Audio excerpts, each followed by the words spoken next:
ডুলোহাজারী safari park. Chittagong ডুলোহাজারী safari পার্কে আপনাকে স্বাগতম। এখানে উন্মুক্ত পরিবেশে ঘুরে বেড়াচ্ছে বাংলাদেশের চিত্রা হরিণ। এই পার্কটি প্রতিষ্ঠিত হয় 1999 সালে। প্রকৃতির মাঝে বন্যপ্রাণীরা এমন উন্মুক্ত পরিবেশে ঘুরে বেড়াচ্ছে, এটা এক দারুণ অভিজ্ঞতা। এই সৌন্দর্য উপভোগ করতে প্রবেশ টিকিট মাত্র 50 টাকা।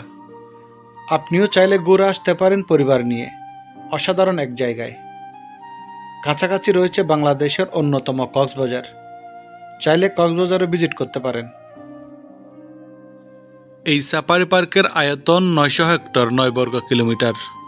পুরো জঙ্গল জুড়ে রয়েছে এই প্রাণীগুলো। বিশেষ করে শীতকালে এই সাফারি পার্কে প্রচুর মানুষের ভিড় হয়।